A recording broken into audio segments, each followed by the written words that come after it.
What's up, y'all? It's your boy X, kind of forever, out here chilling outside. It's still a little chilly where I'm at, so I'm in the car, but I wanted to be outside. I went back to where I grew up, and we got this amazing park that I've been in love with since I was younger, and I'm gonna just show y'all a little bit.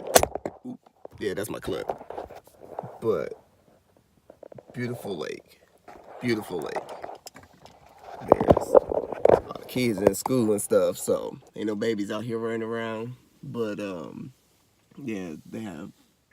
It's about I think th- four, five, three, no, like 3.5 miles walking completely around, which is awesome. You can swim. They have a little area you can swim. They have there's ducks out here on the lake. There's you can fish, but it's a catch and release. I don't really that's not my thing because you put them on the hook and then you're taking them back off. Like, that gotta hurt. But, teach his own. Teach his own. Just worry about the little fishies. But, this video, we're gonna talk about the movie and book, The Giver. I came across the book in elementary school. I read, like, half of it. And it was like around fourth grade, and then sixth grade someone told me to actually read it, so this time I read the whole book. So we had to do a book report. Funny thing, I got a little bit hated on because somebody in my class was like, oh, we did that in the fourth grade, and I'm just like, okay, but I didn't read the whole book. Then this time I read it, and it was cool because we had to do a creative book report, and we had to like do something creative on how to present it. So I made a rap about it. And I like asked my mom, I was like, yo, can you like get on the hook or something? Just say this. She didn't want to at first, but I was like, come on, man. And it was so cool because I did it off of Bone Thugs and Harmony. It was there two of their instrumentals that I had. It was If I Could Teach the World, and then the other one was Body Rock. Because back then it was on a cassette tape, and side A had one and side B had the other song, and then they had the instrumentals playing at the end of them after the actual song. So it was cool, and I ended up getting an A, which was awesome. But I actually read the book that time, but it was awesome. But as y'all know, they made a movie, and there's for the younger generations, they didn't know that there was a book out, but it was a book, and then they made a movie. So when the movie came out, I was extra excited, like, yes, it's a movie. And I was thinking, like, man, somebody need to make a movie about this, and boom, a movie came out. But in the movie slash book, The Giver, it's basically about the world getting so out of control, so hectic, that people came together and realized, like, okay, well, let's take, you know, basically free will and emotions out of everything, and that'll make the world a better, peaceful place. In a certain extent, it did, because people just went around doing their day-to-day business, and they were assigned. There were people who were good at giving birth, so that was their job, was to birth the future generations. But that was all they did, was give birth. And there were those who were good at taking care of the babies, and the babies that were born that was sick and or didn't weigh a certain weight to be healthy enough, or wouldn't eat, or was like too fussy, or that basically wasn't perfect. They would neutralize them. In other words, they would put them to death, which sounds really cruel to us because, of course, we have emotions and, all of that, but they didn't. So just take it from the logical aspect. They're like, okay, well, this baby is not, it's going to cause problems, not going to have a chance. So, but they was unaware that it was actual death. They thought they were doing, normal day to day in service. Like, okay, well, we're sending it to the other side. They thought that, going to the other side was like this peaceful, like, retirement area that people came and just, finished living their life. And they did that with the elders. Once you reached a certain age, and it was a ceremony, it was seen as like a really, really good thing of going to the other side, and the people who were, in it, and the people who did it, they were completely unaware that it was actual death. So, they took everybody's, free will of being able to make that choice. But the giver was the one man. There was, all types of different jobs. People that were teachers, people that were, doctors.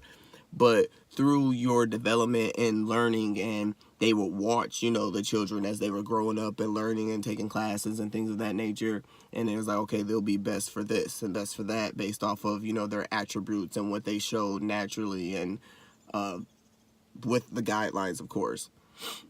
You wasn't allowed to, everything was an arranged marriage based off of compatibility and, the things that you do and your personalities. Like, the word love didn't exist. There were certain words that you couldn't say. There were certain gestures you couldn't do. Like, you couldn't, even though, you were married to this person, you guys didn't have a romantic sense. It was, you were just together for companionship because, obviously, we're humans. We need socialization. Now, the council was people that were in charge of that. But these people also had the knowledge of, the past world. Because basically the rest of the world was, you couldn't go so far out the bubble because it was unsafe and, things of that. We lived in like a bubbleized habitat that it was always sunny. It was always, a pleasant day. There wasn't kind of like Pleasantville, but in a bubble. So going past that, you would actually, they would, execute you, but nobody, broke the rules because they just didn't know. It was unknown. They were, guided to, this is the life, this is how we're supposed to be. It just is. But the giver had, they chose one like every so many years. There would be one individual who was a little different, and that's how basically you would get chosen to be the next giver. And the giver was basically the giver of knowledge and the emotional experience and everything that happened in past lives. Now, these people, they were unaccustomed to having emotions and feelings and, everything. There wasn't even really color. Everything was the same thing. Everybody wore white. Like, there wasn't color in the world. Like, yeah, we know the grass is green, but it wasn't green. It was just gray. Everything was just gray. Like, that was life. But Jonas was chosen to be the next giver. So he goes and meets the guy. And, once you become the giver, you kind of live a very hermit life. You're away. You're not allowed to have a partner or, anything like that. You're completely different, which is actually, was one of the highest honors to be chosen as the giver, but it was a very solitude type lifestyle. Now, in this movie, the giver, he had to, prepare Jonas for him passing on his gifts of, his knowledge and wisdom and understanding of the real world and how it was, so that there is always one who could remember how the world was. And, the council, based off of, certain stuff, would ask them questions and be able to know how to change and format things to be better, because they saw it as better without because it's not having free will and emotions stopped stuff like war and pain and, torture and, just things of ego and things of that nature. Like, nobody was better than another person. Everybody was equal and all of that, but it was more so in a conformity type of way. Like, oh, well, nobody's different, nobody. But our differences, our individuality is what makes us who we are. Our free will that's one of our greatest, gifts and love on this earth, being humans, being, soulful spiritual beings here on earth to experience things of that nature.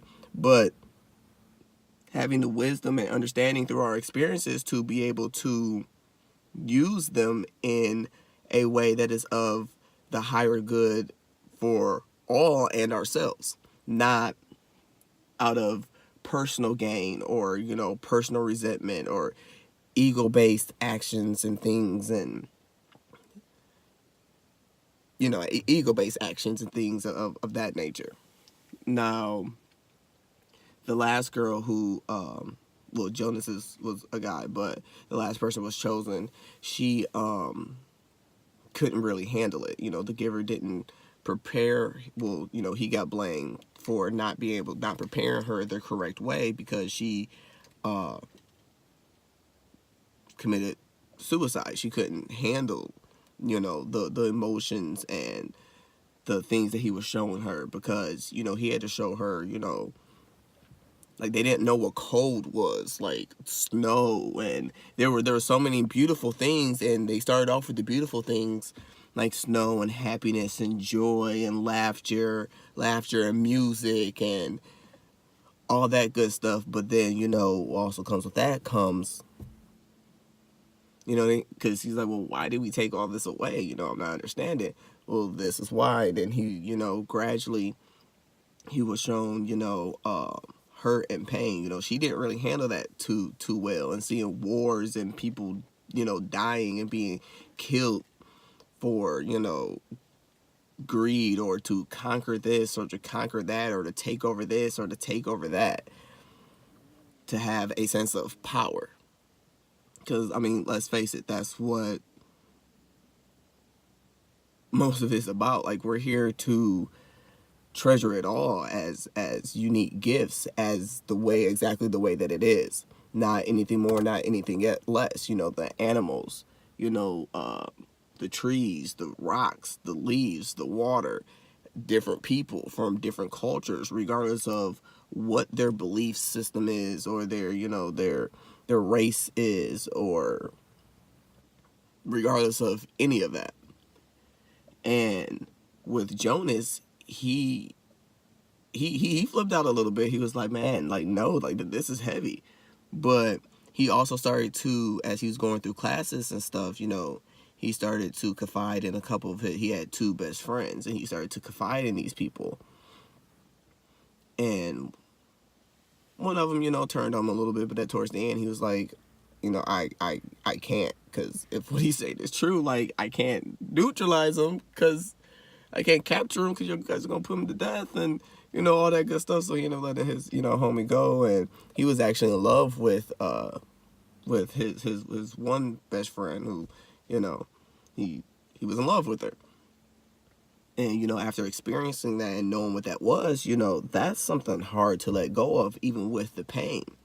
And when somebody does cross it and make it past that line, they're able to neutralize it all, and everybody can come back to the human experience of having all those feelings. That's why they kept people from leaving the little, which is called a stratosphere. Because he started seeing apples, and it was shots that they would have to take. They're vitamins, their daily vitamins is what keeps you alive. So that's what was told to them. And he started, using like apples and stuff like that so he wouldn't take his vitamins. The boy was smart. He was like, okay, no, because he didn't have to. And he also didn't have to follow by the rules, being the giver, but he also couldn't share the information either. which he was conflicted with that. He was like, no, everybody needs to be able to experience this, because we have the knowledge and understanding that, yeah, we could all get along regardless of our races. Now, mind you, there was many stratospheres. They were unaware that there was many of them. The council knew, but the white people were the white people, and the black people were the black people. The Chinese people were the Chinese people. So everybody looked the same. They didn't have the whereabouts of the knowledge of, oh, there's a different race out there. There's different, there's animals. Everything was grown, and fruits and vegetables, and that's what they survived on. Like, there wasn't any animals. There wasn't, if there were, that they were out there in the the unknown. But and then there was a baby that he actually ended up saving, because the baby was like under weight, and he was like, well, no, he's not gonna be able to find a family. Nobody's gonna take him. He's too fussy. He's underweight. He doesn't eat at the required time that he's supposed to eat, and things of that nature. So he was unfit. But they didn't see it as death. And when he did break, the stratosphere, and because of him, things started kind of changing a little bit, because he was sharing certain information and things of that nature. Like, they weren't allowed to touch at all. Like, you couldn't give hugs, you couldn't shake hands, like, just common human interactions. The only people who were allowed to touch was, obviously, you're allowed to touch a baby when that baby, was placed in your home, but that's it. And it was like, oh, I appreciate you, thank you. And I mean, yeah, the manners and stuff were in place, but love was not a word that was allowed to be spoken. Being angry, and saying no, and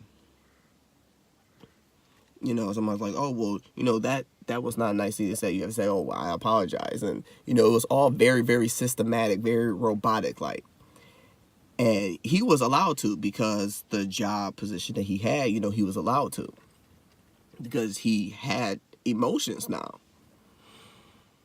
The giver would touch him. The giver would touch him, and he would be like transported back into, the time of the memories. Basically, go into the past memories and experience it as if he's actually there. And he got to, play with snow. He, got to listen to music. He got to see concerts. He got to like go down a slide and things of that nature.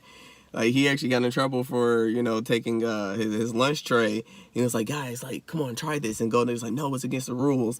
And he did it, and the other girl did it, and the other guy was like, no, because his job was one of the people who kept the rules in place. But and they were like, oh my God, like, this is actually quite fun. And the other guy was like, yeah, I saw you guys have fun, but no, I don't want to get in trouble. Like, no, we can't do this. And you're like, how come we're not allowed to do stuff like this? Like, and make a long story short, he basically broke the,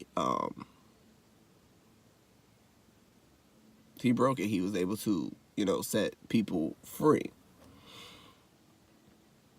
If you haven't watched the movie, definitely go watch it, because I told the movie, but also at the same time, there's no other experience like actually watching the movie.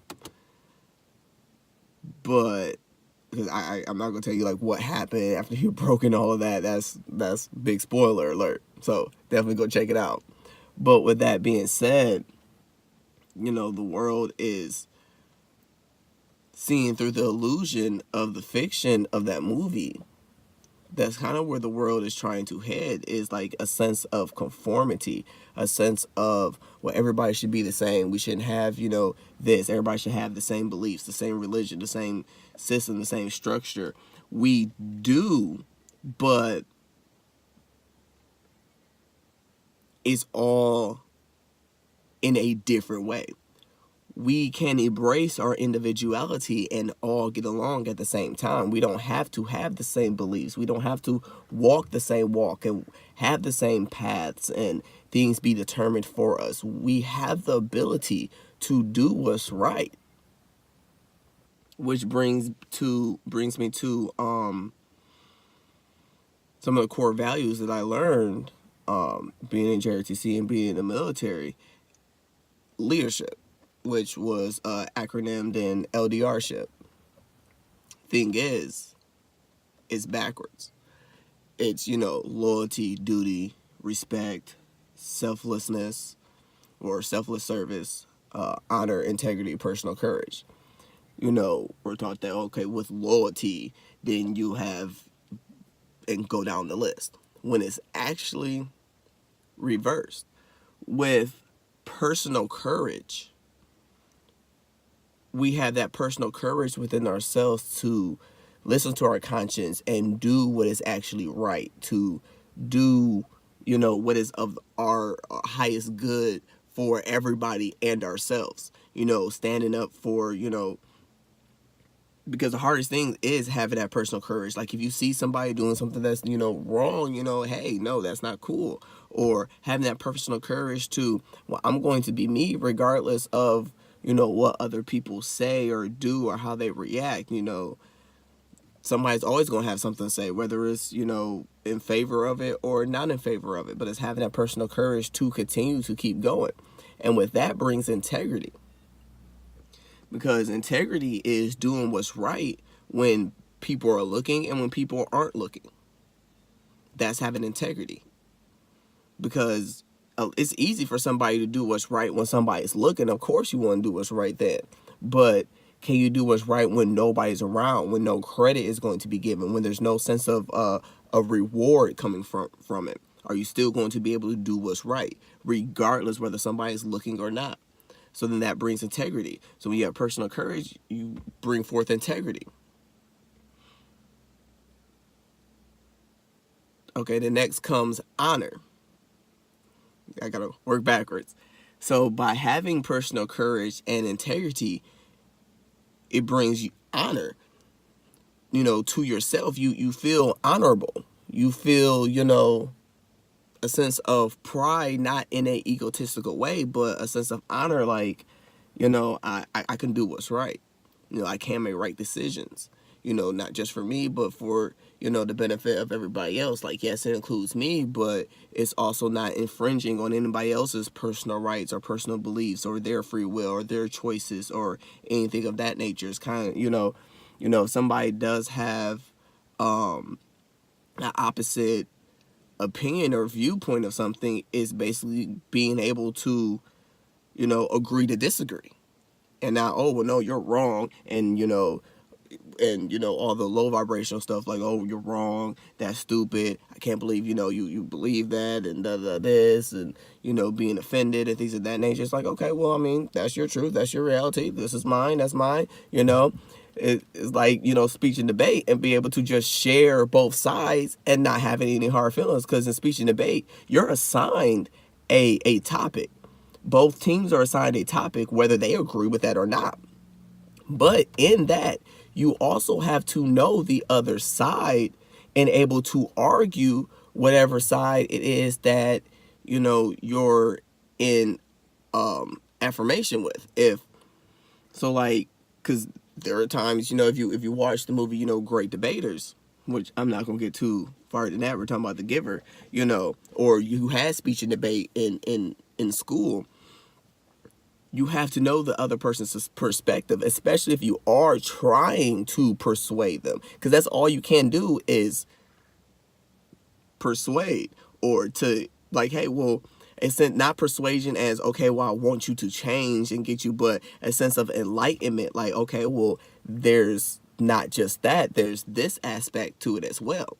And, then I'm like, well, yeah, I didn't, think about it like that. It's being able to, a sense of enlightenment and being able to open the mind space, whether you agree with it or not. You'd be like, oh, well, no, I didn't think about it like that. I just thought like that. I still don't agree with it, but good point.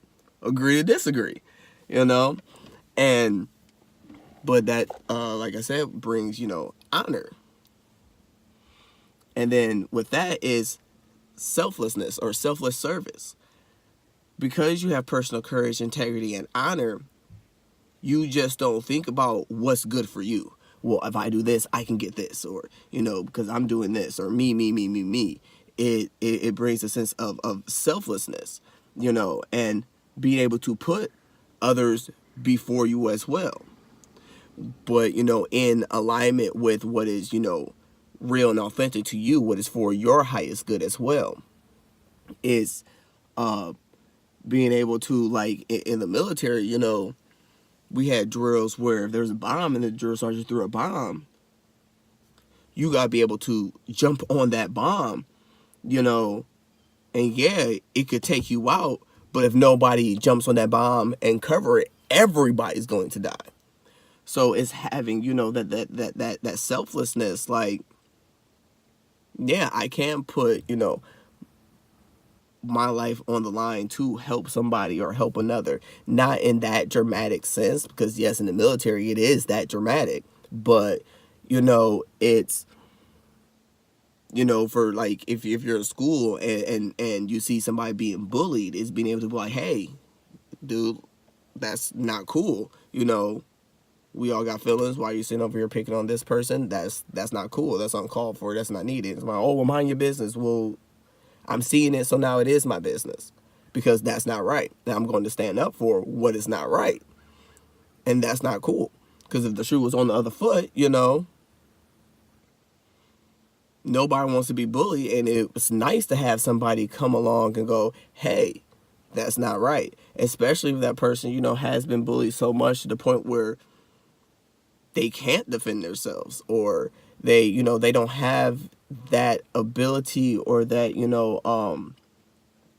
that protection instinct to protect themselves. Not everybody is at that level or have that self-esteem to be able to do it, because after so much or so long, it kills your self-esteem. It kills your sense of self-worth. And being able to see somebody like, no, I'm not going to let you tear down somebody else's self-worth or self-esteem, regardless of whether you had that same experience or not.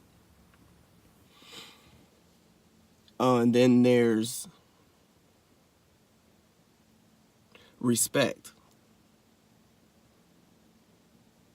By you living in your authentic truth and having personal courage, integrity, honor, selflessness, or selfless service, brings respect.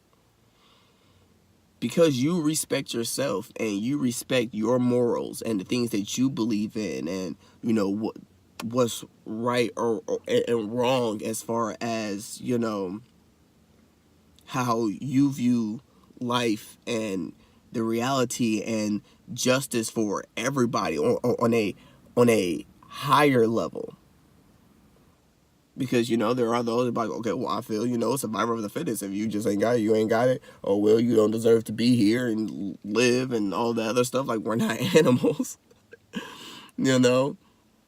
And even animals, they're not gonna always fight until the death and be like, okay, well, you need to be taken out. No, they fight, and the ones that lose, they go on about their way. Like, okay, well, I lost that battle, and then go on and live their life. There's no need to actually, kill or, do any of that, or conquer and take over. And but that's the animal kingdom to a certain extent. Yeah, they get their own little territory. Somebody comes in, want to challenge them on their territory. That's why they, get to banging. Like, okay, it's a challenge. Game on. And then, whoever loses, they go their separate way. And that's it. But it's gaining respect by having respect for yourself and your own personal boundaries, and things that you are going to be tolerant of others, as far as your privacy and your personal boundaries.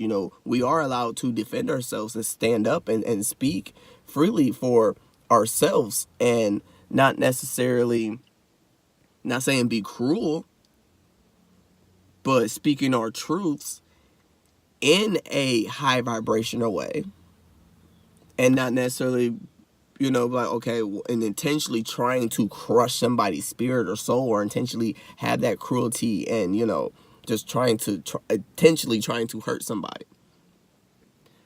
That's low vibrational. But just speaking your truth, like, well, this is my truth. I'm not trying to hurt your feelings, but this is my truth and I have to tell you. And, everybody communicates differently. Some people, a little bit more blunt. Some people, aren't. But it's we all communicate in a different way. And as we, grow and learn and encounter different people, we expand our way to be able to communicate. Because, you might say one thing like, well, no, I took it as this, and that was very offensive. Like, oh, my apology. I was just speaking my truth. About, okay, well, you could have said it like this. You know what? I didn't think about that. Now I have that to add, and okay, and I could say it like this, and I could phrase it like this, because so if somebody's not saying about, okay, well, maybe I should just, okay, I know with you, I got to phrase things like this, or I have to approach it like this, or say it like that, because not everybody is the same. Some people can handle criticism, and some people can't. Some people are better with constructive criticism. You can't just criticize. For some people, you could just get on them and it'll push them forward. For other people, you got to have a sense of constructive criticism. You could be like, okay, nope, can't do this and that, but, you are doing good at this and this and this. So how about trying to apply that and that and that? Is different. But that brings a sense of respect, not only, for yourself, but for others as well. And then other people, because you respect yourself and you have respect for other people at the same time, other people will respect you as well. And because respect, a lot of people say respect isn't given, it's earned. People are like, oh, well, no, respect is earned. And, it's not just given, it's both. It's a fusion of both. You have to have a certain level of respect for everybody and everything, because everything that is here deserves respect, because God created it. Once again, I say God, whether it's universe, source, spirit, Allah, Buddha, whatever, now you choose to use, because it's here for a reason. It's here for a reason. It's not here just for our use and our purposes and, so we can gain this and gain that. It's also here for other things. Like, yes, the trees make wood and wood for our houses and paper, and for us to have, bonfires and roast marshmallows and make benches and, all types of stuff. But it's also here on this earth because it does so much more. When it does break down and, die and decay, it enriches the soil and the grass around it for the earthworms, and, it gives a place for multiple animals to live in, birds, squirrels, tigers and lions, in Africa hide their food up there so other animals can't get to it, and, and they run up there for safety, and snakes use it. Like, it's not just, for one particular use. It creates oxygen, our out breath that we breathe out into the world, that's what the trees need to fuel in, and then in return it gives us oxygen, and it's a nice cycle of life that we got going. But it's a sense of respect, and respecting everything the way that it is. But also, when people do see that, and animals can recognize that in a person as well. They have great instincts, and that sense of respect, like, you going into the forest, you go into a forest, but if you're walking into a tiger's territory, you better have a sense of respect for that tiger, because every tiger is going to, if it look at you as a threat, you better get out of Dodge, because it's territory, and it feels threatened that you're in its territory. It don't know what the heck you are. It don't know what you're trying to do. And especially in this world, they are aware of the fact that they are hunted and killed. They might not know the exact reason for, but they have been taught to fear, us because of prior situations and circumstances.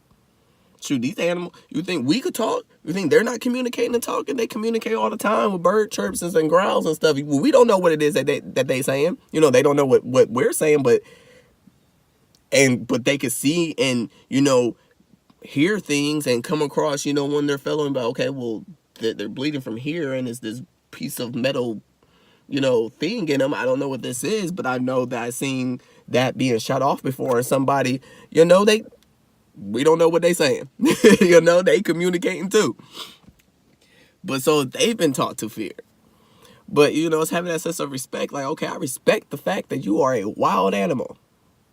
I don't own you. I do not control you. I respect you. And being able to, okay, I'm going to back on them. Like, oh, well, this is a man's world, and I should be able to go wherever. You go into the wild, you better be prepared for the wild. Just like when an animal, like, there they come into our territory, but the whole world is essentially wild. We live in houses. It's nature. So they're unaware that they're actually, impeding into our territory. They're like, okay, but there's a tree here, and I like this tree. I just want to, climb in this tree, or there's food over here. I'm hungry. It smells delicious. I've never had this type of food. I'm used to eating squirrels and whatnot and all this other stuff, but this hamburger over here in this trash can looks mighty delicious, and I just happened to stumble across your neighborhood. But it's having that sense of respect, and by having that respect for yourself and everything else around you, you get that respect back, because it's what we put out, we get back. So if you put respect out, you get respect back from everything. Like, people try to break, horses. But you have to respect that horse as well. If that horse is a wild horse, and that's why some people, have that gift where they can just go because they respect that animal. And that animal instinctually sees that, it recognizes that. So when the animal's going, they're about, okay, no, let him go. Let him run around. Let him get all that out. He's not used to us. We have to build a trust in this animal.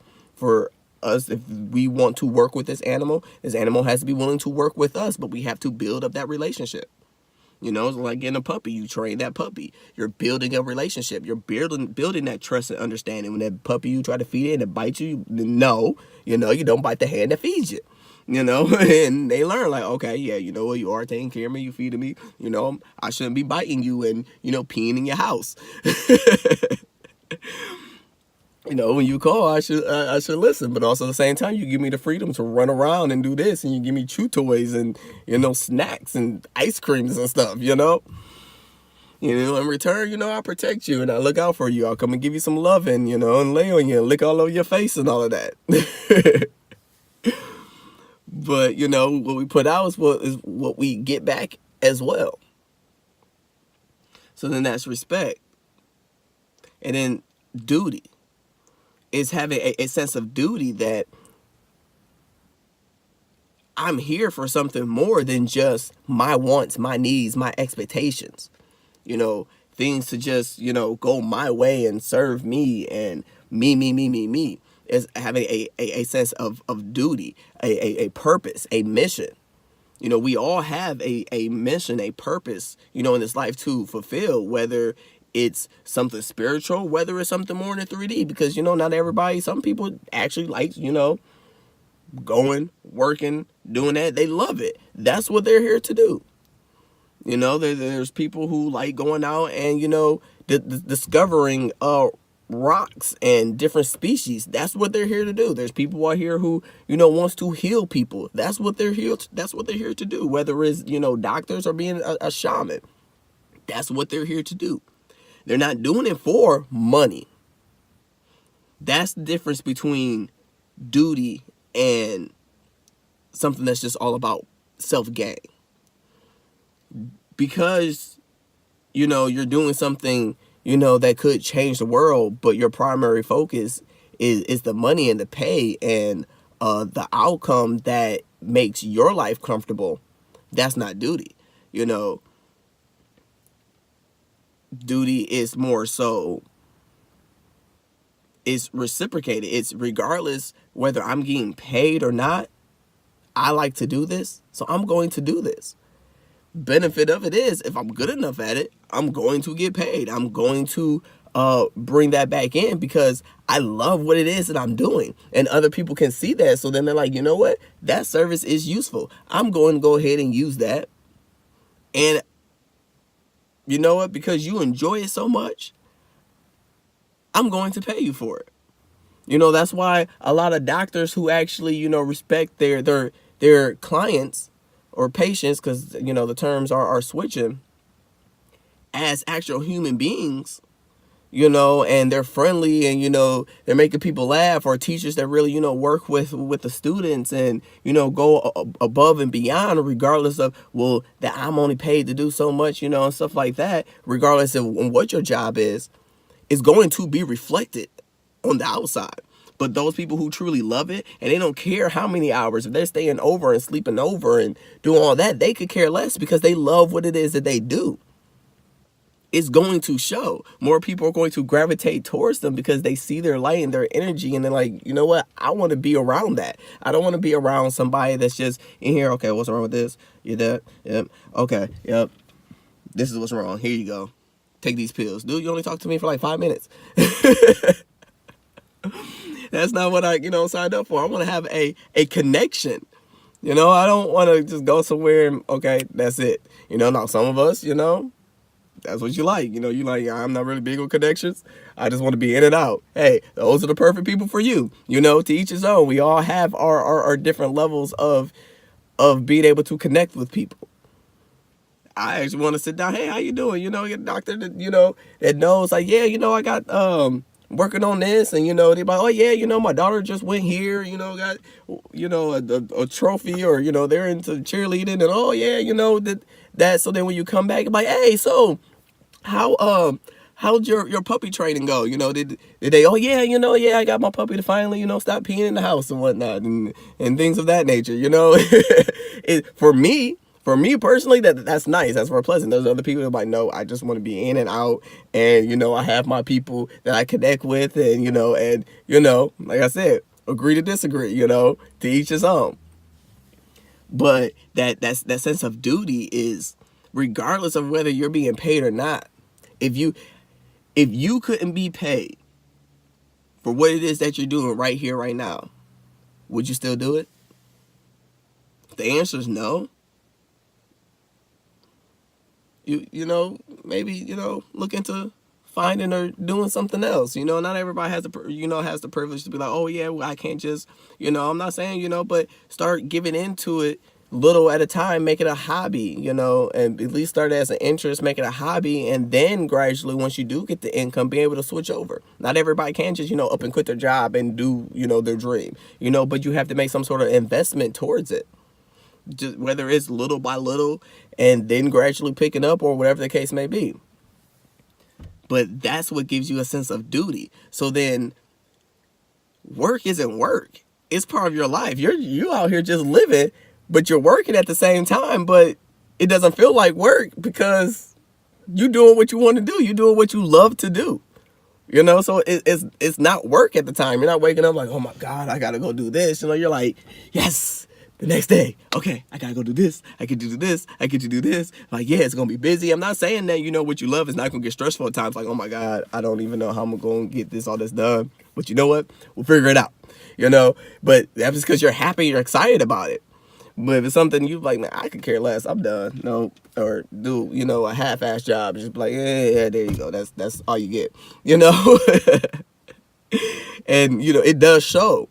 It reflects back. And then there's loyalty. By sticking with by showing, personal courage, integrity, honor, respect, selfless service, or selflessness. Did I say integrity? Yeah, it's loyalty. You have a sense of loyalty within yourself, for you, for others, for the wider environment. For what it is that you do, for your mission, for your task, for your life.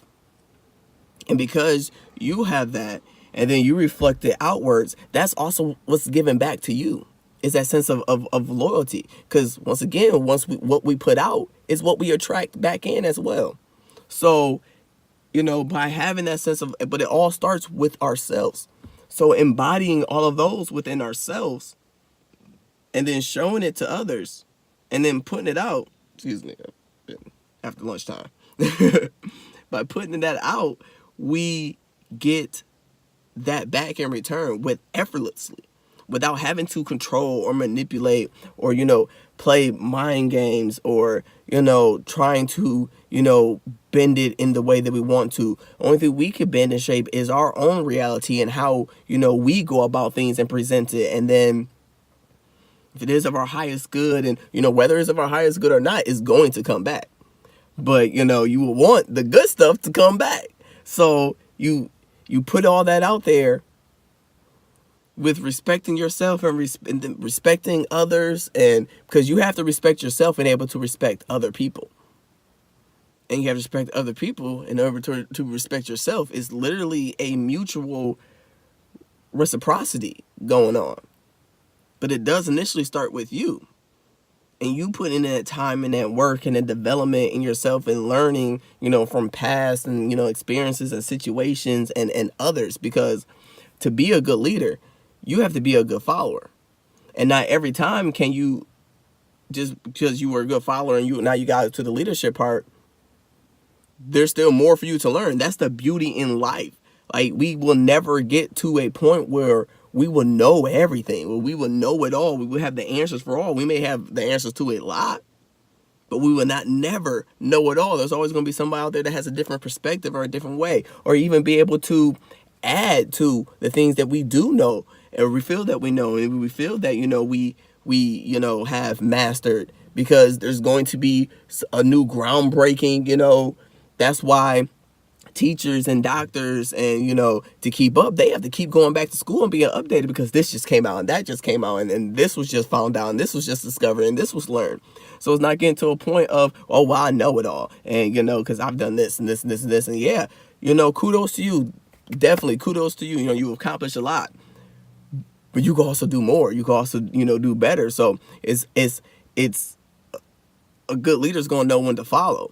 And a good leader is also going to help, somebody who does, not just have the potential, but is actually implementing that potential to be a leader as well, and be like, okay, you know what? I see it in you, but also at the same time, I see you making progress and action towards you. So come on, you know what?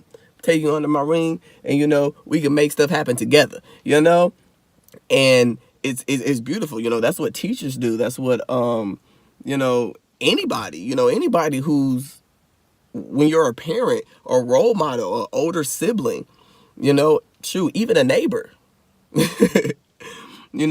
somebody at a gas attendant, your waitress or server at a restaurant, they could come across somebody and they're like, man, oh no, I would have cussed them out. But then you saw them, respond to a different way. Like, you know what?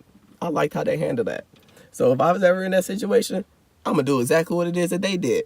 It could come from anybody and anywhere, even in nature with animals, just sitting back and watching, the ducks and how they, congregate and mingle and things of that nature and handle, quarrels. And that's why I love documentaries. Like, it's beautiful.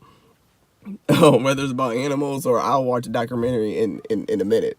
And that's why I love Netflix. I could just binge all day and then come back and, like, look, y'all, I had this, like, epiphany and this, I got to share this with somebody.